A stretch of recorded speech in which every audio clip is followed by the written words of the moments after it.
गुरुदेव को प्रणाम। जय श्री श्याम।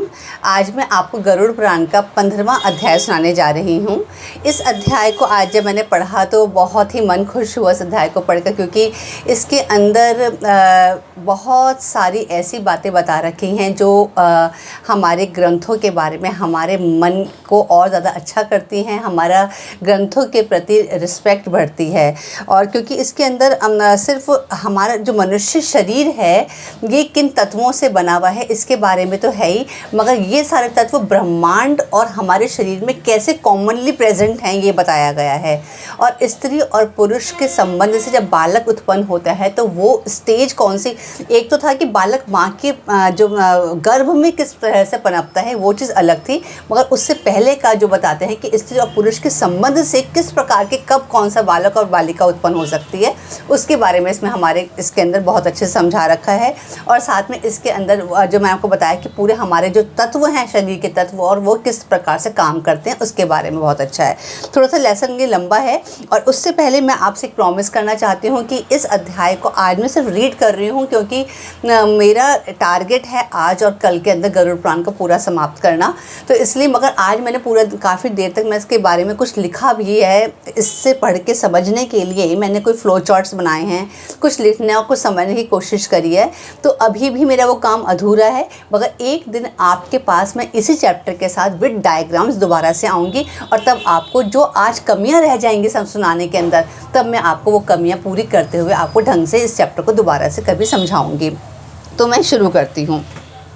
गरुड़ जी ने कहा, धर्मात्मा व्यक्ति स्वर्ग के भोगों को भोग कर पुनः निर्मल कुल में उत्पन्न होता है, इसलिए माता के गर्भ में उसकी उत्पत्ति कैसे होती इस विषय में बताइए। हे करुणानिधि, पुण्य आत्मा पुरुष इस देह के विषय में जिस प्रकार विचार करता है वह मैं सुनना चाहता हूँ, मुझे वह सब आप बतलाइए। भगवान श्री कृष्ण कहते हैं, एक ताशग्र, तुमने ठीक पूछा है। मैं तुम्हें परम गोपनीय बात बताता हूँ जिसे जान लेने मात्र से मनुष्य सर्वज्ञ हो जाता है। पहले मैं तुम्हें शरीर के पारमार्थिक स्वरूप के विषय में बतलाता हूँ, जो ब्रह्मांड के गुणों से संपन्न है और योगी के द्वारा धारण करने योग्य है। अब यहाँ पर आप पारमार्थिक स्वरूप के विषय में भगवान बता रहे हैं। हमारा जो शरीर है ये दो तरीके का है, एक व्यवहारिक शरीर है और एक पारमार्थिक, मतलब परम पिता से जो हम मिला सकते हैं अपने शरीर को, इस पूरे ब्रह्मांड की रचना के साथ हमारे अंदर वो मौजूद है। तो उसके साथ भगवान बता रहे हैं कि वो एक हमारा शरीर जो है वो पारमार्थिक स्वरूप है हमारे शरीर का, वो वाला जो ब्रह्मांड के गुणों से संपन्न है और योगी के द्वारा धारण करने योग्य है। वो जो हम फील करते हैं, जो मेडिटेशन की जो पराकाष्ठा हो जाती है, जब कोई बहुत ज़्यादा मेडिटेटिव हो जाता है तो वो जो है, वो जो ज्ञानी है, जो ध्यानी है, वो शरीर उन लोगों को प्राप्त होता है। तो ये यहाँ पर भगवान कहते हैं, इस पारमार्थिक शरीर में जिस प्रकार योगी लोग षट चक्र का चिंतन करते हैं, जो हमारे जो चक्रास हैं हमारे, वैसे हम लोग 7 चक्रास बोलते हैं, तो मे भी शायद किसी एक चक्र को किसी के साथ एडजस्ट कर दिया होगा भगवान जी ने।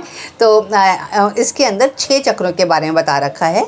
तो जो हमारे 6 चक्र हैं उनका चिंतन करते हुए और ब्रह्मरंध्र में सच्चिदानंद स्वरूप ब्रह्मा का जिस प्रकार ध्यान करते हैं वह सब मैं तुमसे आज कहूँगा। तो कैसे ब्रह्मानंद का, कैसे सर्व जो है हमारा सच्चिदानंद स्वरूप ब्रह्मा है, उनका किस प्रकार ब्रह्मरंध्र में आकर किस प्रकार मेडिटेशन करके करते हैं वो बताएंगे।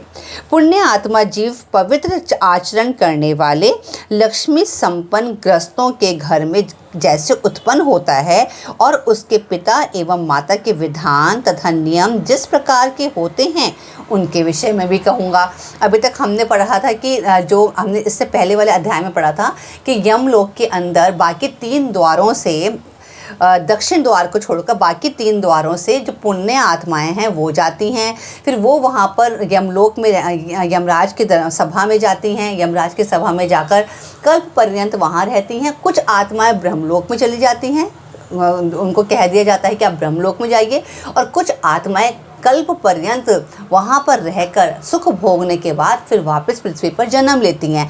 तो भगवान कह रहे हैं जो जन्म लेने वाली जो आत्माएं हैं, जो शुभ कर्म करके आई हैं, वो यहाँ पर पृथ्वी पर, जो पुण्य आत्माएं जो हैं वो पृथ्वी पर लक्ष्मी संपन्न ग्रस्तों के घर में उत्पन्न होती हैं और उनके माता पिता के विधान तथा नियम जिस प्रकार के होते हैं उनके विषय में भगवान यहाँ पर बता रहे हैं।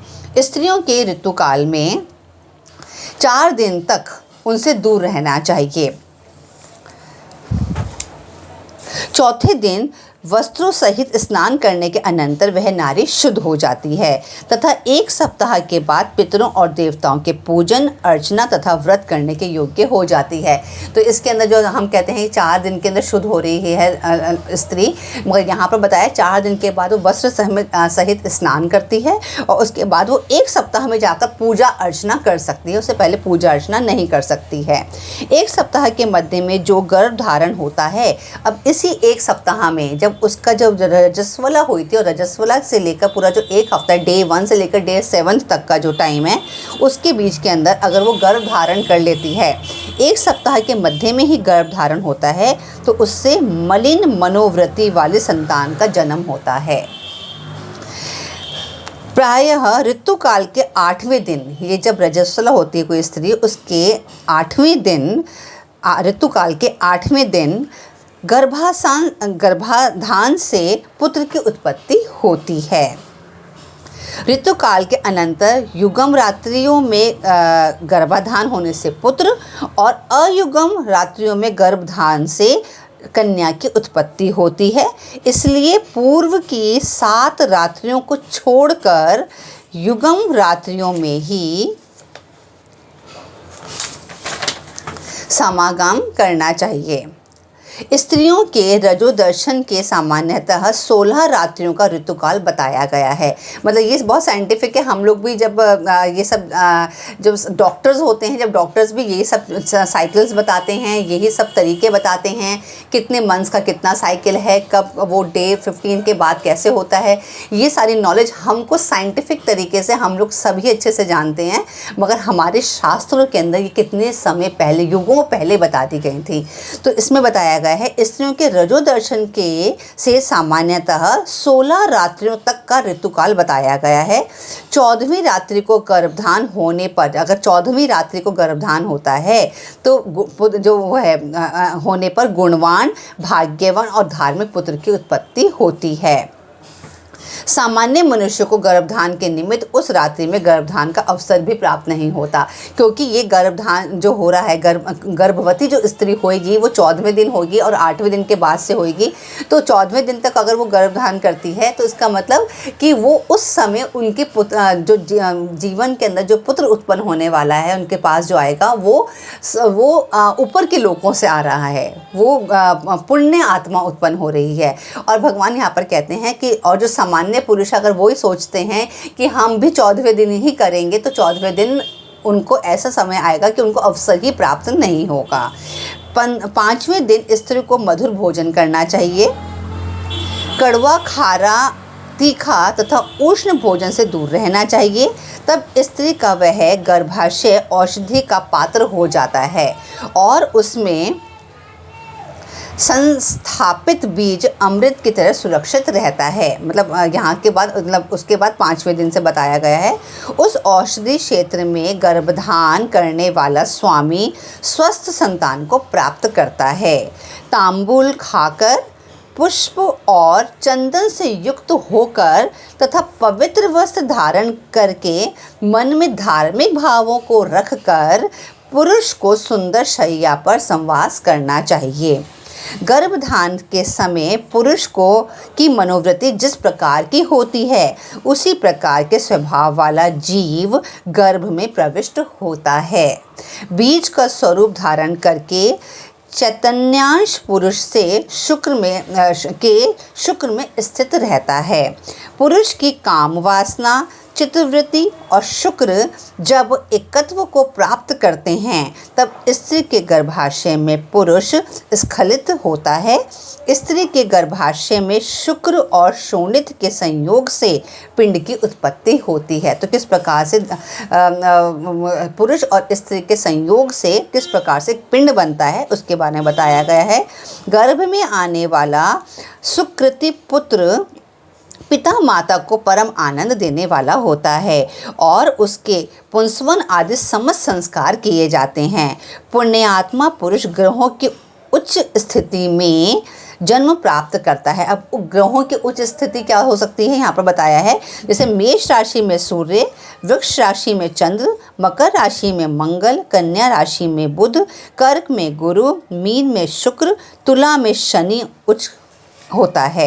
तो इस प्रकार से उच्च जो राशि के अंदर जो वो जन्म प्राप्त करता है, ऐसे पुत्र की उत्पत्ति के समय ब्राह्मण बहुत सारा धन प्राप्त करते हैं। वह पुत्र विद्या और विनय से संपन्न होकर पिता के घर में बढ़ता है और सत्पुरुषों के संसर्ग से सभी शास्त्रों में पांडित्य संपन्न हो जाता है।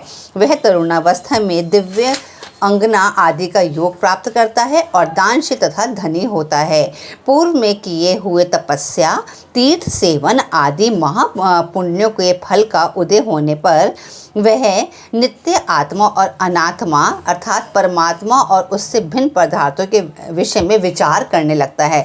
मतलब एक समय ऐसा आता है कि वो पुण्य आत्मा, फिर क्योंकि हमने अभी तक यही समझा था, जितनी बार भी इस टाइप की हम पुराण अपने कोई भी पुराण पढ़ते हैं तो उसमें यही बताया गया है कि जब किसी मनुष्य के जब वो वहाँ से वापस उत्पन्न होता है, जब अच्छे कुलों में उत्पन्न होता है वो, तो अभी भी उनको जो पूर्व जन्म में उन्होंने अच्छे कर्म करे थे जो रह जाते हैं, उनको ही वो आगे कंटिन्यू करते हैं। तो एक अवस्था ऐसी थी, बाल्यावस्था के बाद जो अवस्थाएं आती है उसको धीरे धीरे अपने अंदर ही समझ आने लगता है कि उसको किस डायरेक्शन में धीरे धीरे आगे बढ़ना है।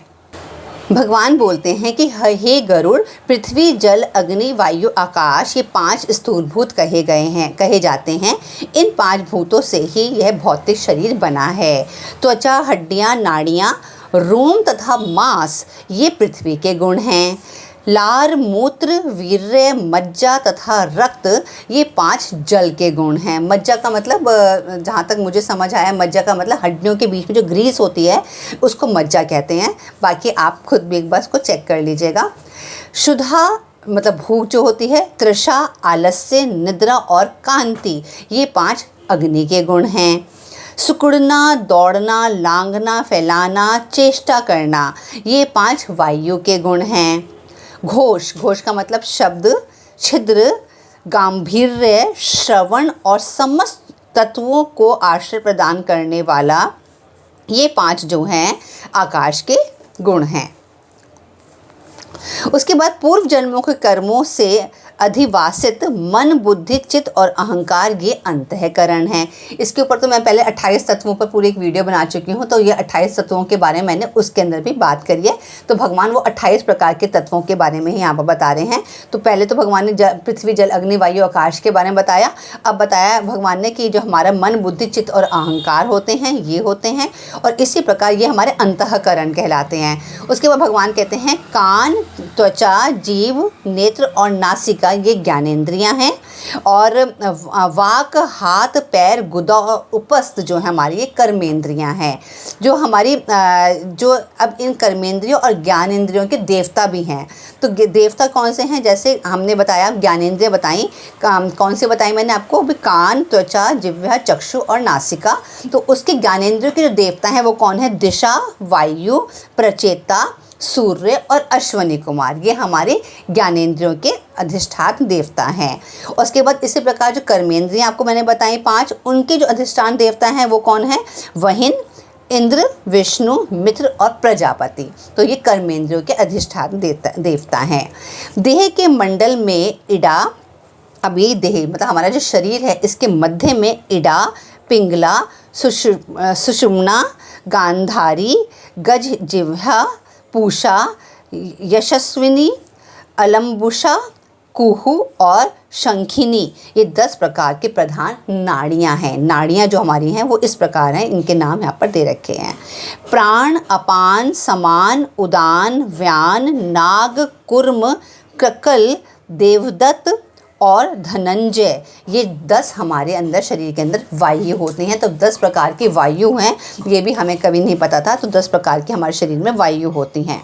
अब जैसे प्राण वायु, मैंने 10 प्रकार की वायु वो कहाँ कहाँ होती हैं मैं वो बता रही हूँ।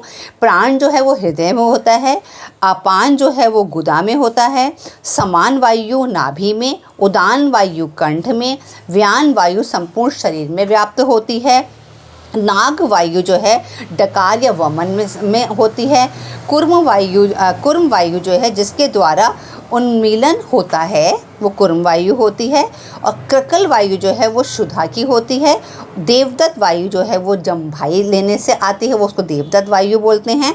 और उसके बाद धनंजय वायु जो है मृत्यु के बाद भी शरीर को नहीं छोड़ती है, वो होती है धनंजय वायु।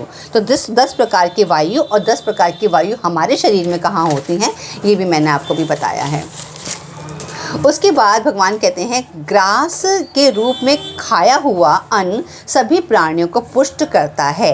उस पुष्टिकारक अन्न के सारांश भूत रस को व्यान वायु शरीर के सभी नाड़ियों में पहुंचाता है। जो आपने जो ग्रास खाया उसके बाद शरीर के अंदर वो किस प्रकार से जाकर अपना काम करता है उसके बारे में बता रहे हैं।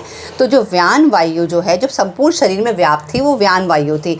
तो व्यान वायु जो है शरीर के सभी नाड़ियों में पहुँचाता है उस खाने को, अन्न को 2 भागों में विभक्त करके। वायु के द्वारा आहार 2 भागों में बढ़ जाता है। गुदा भाग में प्रविष्ट होकर सम्यक रूप से अन्न और जल को पृथक पृथक करके अग्नि के ऊपर जल, जल के ऊपर अन्न और अग्नि के नीचे प्राणवायु स्थित होकर उस अग्नि को धीरे धीरे धोंकता है। उसके द्वारा धोंके जाने पर अग्नि मल और रस को पृथक पृथक कर देता है। मतलब हमारा डाइजेस्टिव सिस्टम कैसे काम करता है वो यहाँ पर बताया गया है। तब व्यान वायु जो संपूर्ण शरीर में होती है वह उस रस को संपूर्ण शरीर में पहुंचाती है। वो जब रस अलग हो गया, मल अलग हो गया, तो रस को व्यान वायु पूरे शरीर में पहुंचाती है। रस से पृथक किया गया जो मल है, वो हमारा जो मल है वो कहाँ कहाँ से निकलता है। मल बाहर निकलने का रास्ते कौन से हैं, वो हमारे यहाँ पर 12 छिद्र बताए गए हैं। कौन से? शरीर के कर्ण जो होते हैं, नासिका हमारे कर्ण, हमारे कान, नासिका, आँख, जिह्वा, दंत, नाभि, नख, गुदा, गुप्तांग तथा शिराएं और समस्त शरीर में स्थित छिद्र लोम जो हैं, इन 12 मल के छिद्रों से ये सारा का सारा जो मल है वो बाहर निकल जाता है। अब मनुष्य की देह जो है के 2 रूपों के विषय में भगवान कहते हैं। मनुष्य की भी देह के 2 रूप हैं, एक है व्यवहारिक और एक है पारमार्थिक। शरीर में 3.5 करोड़ रोम, 7 लाख केश, 20 नख तथा 32 दांत सामान्यतः बताए गए हैं। इस शरीर में 1000 पल मांस होता है। 1000 पल का मतलब 64 मासे का एक पल होता है। तो यहाँ उन्होंने बताया कि 1000 पल का मांस होता है। 100 पल का रक्त होता है, 10 पल मैदा, 70 पल त्वचा, 12 पल मज्जा, 3 पल महारक्त होता है। पुरुष के शरीर में 2 कुडव, 10 मासे का एक कुडव होता है, तो 2 कुडव होते हैं। शुक्र और कुडव शुक्र होते हैं, और स्त्री के शरीर में 1 कुडव रज होता है। संपूर्ण शरीर में यहाँ पर 360 हड्डियाँ कही गई हैं, और अभी हम लोगों ने तो 206 हड्डियाँ पढ़ी हैं, बोन्स पढ़ी हैं। तो मतलब ये चीज़ आप देख सकते हैं कि क्या हो सकता है। तो शरीर में स्थूल और सूक्ष्म रूप से करोड़ों नाड़ियाँ हैं। शरीर में 50 पल पित्त और 25 पल कफ होता है। व्यवहारिक शरीर इन गुणों से युक्त है। पारमार्थिक शरीर में सभी 14 भुवनों, सभी पर्वत, सभी द्वीप तथा सभी सागर तथा सूर्य आदि ग्रह सूक्ष्म रूप से विद्यमान रहते हैं। मतलब कितनी अच्छी बात है यहाँ पर वही वाली कि पारमार्थिक शरीर जो होता है किसी मनुष्य का, उसके अंदर ये पूरा ब्रह्मांड है।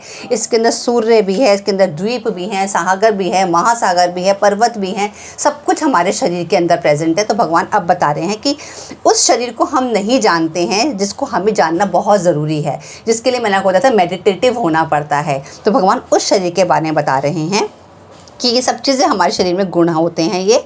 और पार्थिव शरीर में, पारमार्थिक शरीर में मूलाधार आदि 6 चक्र होते हैं। मूलाधार मतलब हमारे जो चक्रास के बारे में हैं, उनके जो नाम है मैं आपको आगे बता दूंगी। तो वो 6 चक्र जो हैं वो हमारे शरीर के अंदर होते हैं। ब्रह्मांड में जो गुण कहे गए हैं वे सभी इस शरीर में स्थित हैं। उन गुणों को मैं बताता हूँ जिनकी भावना करने से जीव विराट स्वरूप का भागी हो जाता है। जो मैंने एक बहुत अच्छा एक एपिसोड बनाया था, इसमें विराट पुरुष दिखाया था और बोर्ड पर मैंने वो ड्राइंग बनाई थी और बताया था कि विराट पुरुष का मतलब पूरा पृथ्वी से लेकर आसमान तक जितना भी है, पूरा ब्रह्मलोक तक जो है भगवान का कैसे मस्तक और कैसे उनके चरणों में के अंदर पाताल लोक है कि पूरा का पूरा उनका शरीर का रूप जो है इस पूरे ब्रह्मांड में है। तो वही चीज़ यहाँ पर कह रहे हैं कि अगर मनुष्य भी उस ब्रह्मांड के स्वरूप को अंदर महसूस करता है तो समझिए कि उसने अपने अंदर विराट पुरुष को महसूस कर लिया है। पैर के तलवे में अतल्लोक तथा पैर के ऊपर वितल्लोक जाना चाहिए। इसी प्रकार से जानू में सुतल्लोक, जांघों में महातल जानना चाहिए। शक्ति के मूल में तलातल, गुहस्थान में रसातल, कटी प्रदेश में मतलब कमर के पास पताल। इस प्रकार पैरों के तलवों से लेकर पैरों के तलवे से लेकर कमर तक के जितने भी 7 लोग हैं ये अधोलोक कहलाते हैं, मतलब नीचे के लोग कहलाते हैं। नाभि के मध्य में भूलोक, अब भूर भुआ स्वाहा महरलोक, जनलोक, तपोलोक, स्वर्गलोक, ये सारे के लोग यहाँ से नाभि से लेकर ऊपर के हैं। अब इनके बारे में सुनिए। नाभि के मध्य में भूरलोक, नाभि के ऊपर भुवरलोक, हृदय में स्वर्गलोक, कंठ में महरलोक, मुख में जनलोक, लाट में तपोलोक और ब्रह्मरंध्र में सत्यलोक स्थित है। इस प्रकार 14 लोक पारमार्थिक शरीर में स्थित हैं।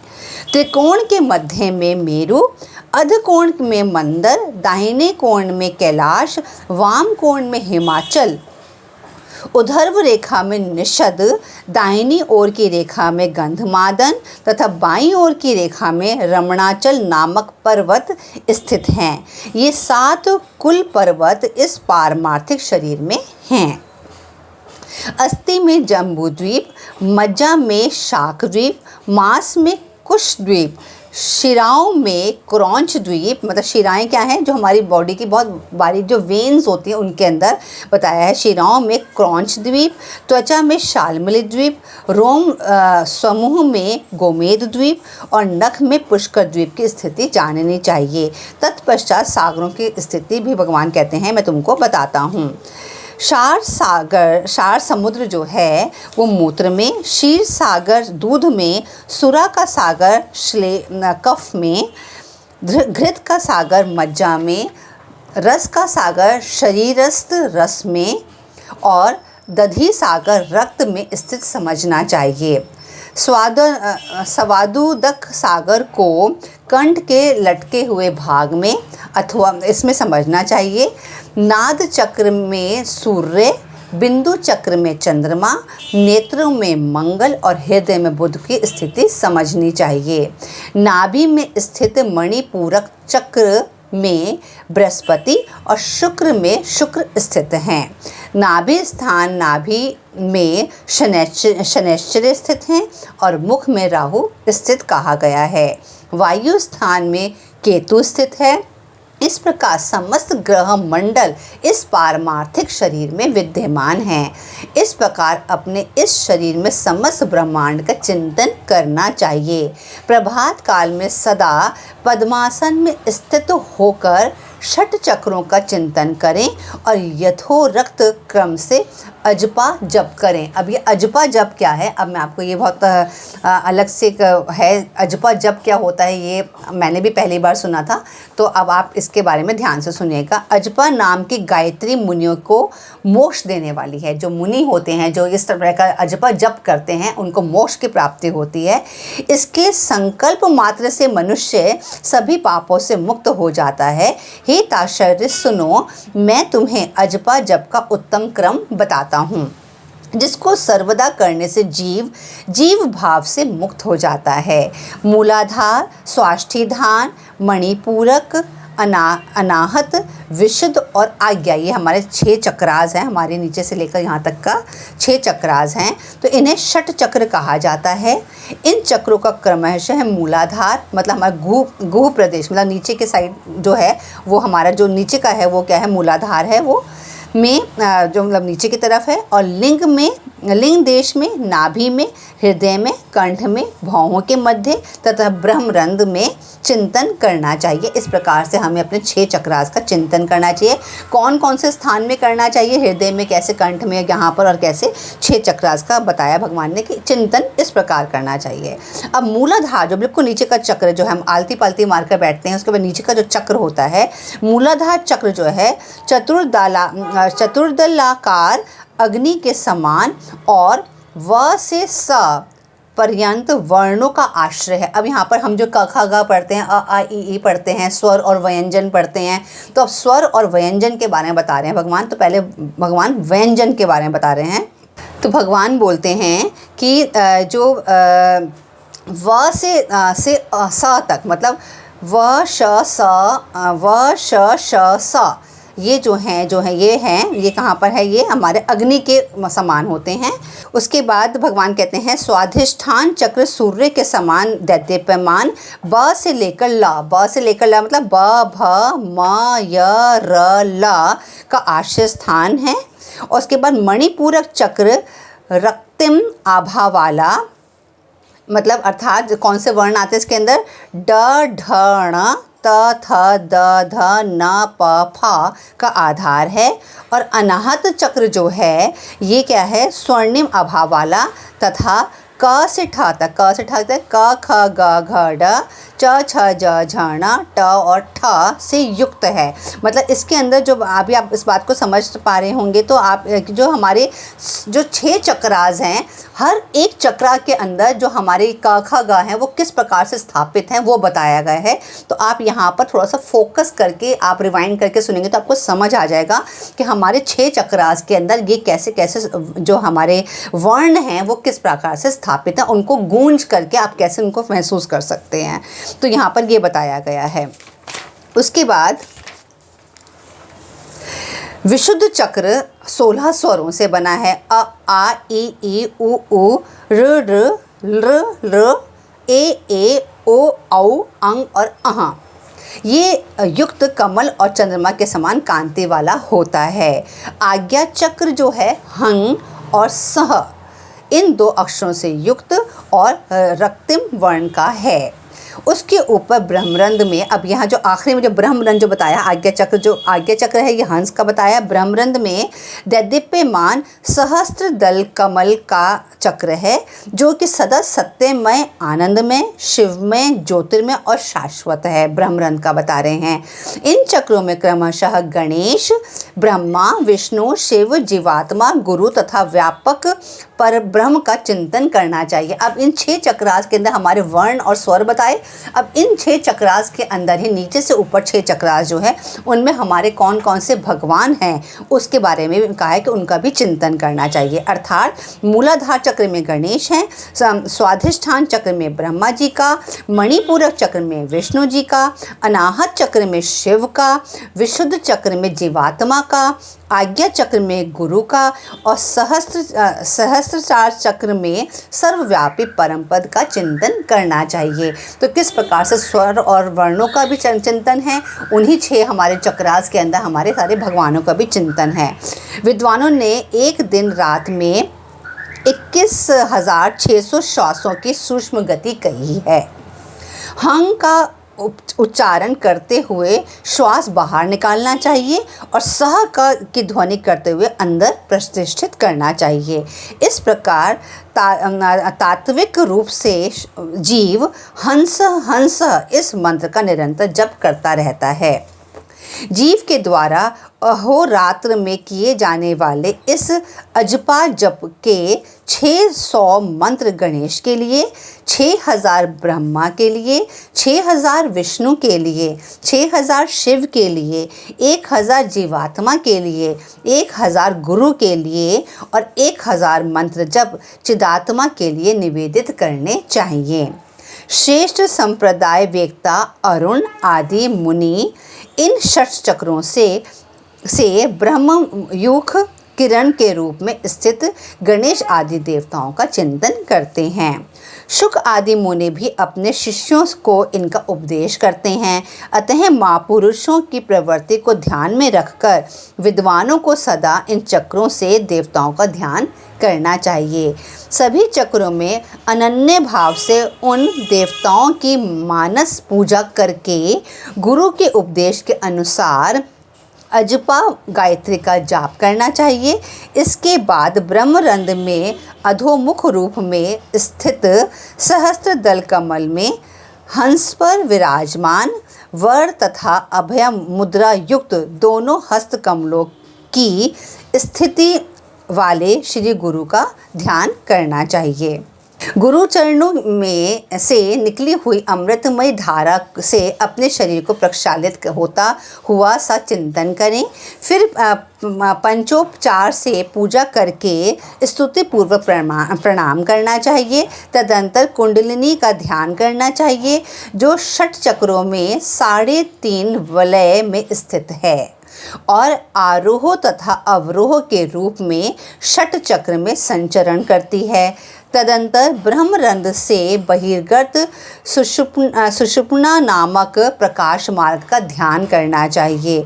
उस मार्ग से जाने वाले पुरुष विष्णु के परम पद को प्राप्त होते हैं। यहाँ पर तो कुंडलिनी के बारे में आप अगर आपको नहीं पता तो आप गूगल पर जाकर भी देख सकते हैं। तो एक तरह से कुंडलिनी किस प्रकार से जागृत करी जाती है या किस प्रकार से लोग जब ये 7 चक्रास को अपना उत्तेजित कर देते हैं पूरा उसमें ध्यान में जाकर, तो उस प्रकार से सुषुप्ना मैंने बताया था कि 2 मार्ग बताए थे विष्णु लोक को पहुंचने के लिए, एक धूम मार्ग और एक सुषुप्ना मार्ग था। तो यहाँ सुषुप्ना मार्ग से इस प्रकार के मनुष्य जा पाते हैं, यहाँ पर ये बता रहे हैं।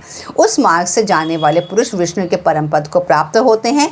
इसके अनंतर ब्रह्म नामक मुहूर्त में, ब्रह्म मुहूर्त आपको पता ही है, उस मुहूर्त में मेरे द्वारा चिंतित आनंद स्वरूप स्वप्रकाश सनातन रूप का सदा ध्यान करना चाहिए। इस प्रकार गुरु के उपदेश से मन को निश्चल बनाएं। अपने प्रयत्न से ऐसा नहीं करें क्योंकि गुरु के उपदेश के बिना साधक का पतन हो सकता है। Half knowledge is dangerous. तो उन्होंने कहा है कि बिना गुरु को जब आपको कोई गुरु समझाता है इसके बारे में तो आप अच्छे से ज्ञान प्राप्त करके, क्योंकि आप कुंडली के बारे में बात कर रहे हैं, आप चक्रास के बारे में बात कर रहे हैं, तो जब तक आपको इसकी पूरी नॉलेज नहीं होगी तो आप ये चीज़ गलत भी कर सकते हैं। तो भगवान कहते हैं गुरु के उसमें रहकर ही इस चीज़ को सीखना चाहिए। इस प्रकार अंतर्याग संपन्न करके बहिर्याग का अनुष्ठान करना चाहिए। अंतर्याग और बहिर्याग क्या होता है? मानसिक उपचारों के द्वारा उपरोक्त स्वाधिष्ठान आदि चक्रों से श्री गणेश आदि देवता का पूजन, जो हमने बताया अभी, वो अंतर्याग कहलाता है। और उपलब्ध उपचारों से श्री विष्णु तथा श्री शिव का पूजन जो है बहिर्याग कहलाता है। अगर आप किसी उपचारों से कुछ करते हैं, शिव जी को जल चढ़ाते हैं या विष्णु भगवान की कुछ पूजा करते हैं, तो उसे क्या बोलेंगे? बहिर्याग कहेंगे। और अंतर्याग जो हमने कुंडली का जो सीखा, चक्रास का सीखा, वो हमारा अंतर्याग है। तो इस प्रकार भगवान यहाँ पर ये बताते हैं। उसके बाद भगवान कहते हैं स्नान तथा संध्या आदि कर्मों को करके विष्णु और शिव की पूजा करनी चाहिए। देह का अभिमान रखने वाले अर्थात 5 भौतिक शरीर को ही अपना सब कुछ मानने वाले व्यक्तियों के लिए वृत्ति अंतर्मुखी नहीं हो सकती, वो नहीं कर सकते ये सब कुछ, इसलिए क्योंकि हर व्यक्ति ये अपना 7 चक्रास पर काम नहीं कर सकता। तो इसका मतलब अंतर्मुखी हर इंसान नहीं हो सकता, तो बहिर्मुखी कैसे हो सकता है? इसके लिए भगवान कहते हैं सरलता पूर्वक की जा सकने वाली मेरी भक्ति ही जो है वो ही मोक्ष प्राप्ति करा सकती है। यद्यपि तपस्या और योग साधना आदि भी मोक्ष के मार्ग ही हैं, तो भी इस संसार चक्र में फंसे हुए व्यक्तियों के उद्धार के लिए मेरा भक्ति मार्ग ही समीचनीय उपाय है। ब्रह्मा आदि देवों ने वेद और शास्त्र का पुनः पुनः विचार करके 3 बार यही सिद्धांत सुनिश्चित किया है। मतलब हमारे जो शास्त्र हैं उनका बार बार अनुसरण करने के बाद भी यही सुनिश्चित करा गया है कि भक्ति योग जो है सबसे सुगम और सबसे अच्छा है हम जैसे मनुष्यों के लिए। यज्ञ आदि सर्वधर्म में अंतःकरण की शुद्धि के हेतु और इस शुद्धि के फलस्वरूप मेरी भक्ति प्राप्त होती है, जिसे प्राप्त करके व्यक्ति पुनः जन्म मरणादि दुखों से पीड़ित नहीं होता। हे ताक्षर्य जो सुकृति मनुष्य इस प्रकार का आचरण करता है वह मेरी भक्ति के योग में सनातन मोक्ष पद प्राप्त करता है। तो उम्मीद करती हूँ कि आज का यह आपको अध्याय अच्छा लगा होगा। अब कल मैं आपसे 16वें अध्याय के साथ दोबारा मिलती हूँ। तब तक के लिए हरि ओम तत्सत।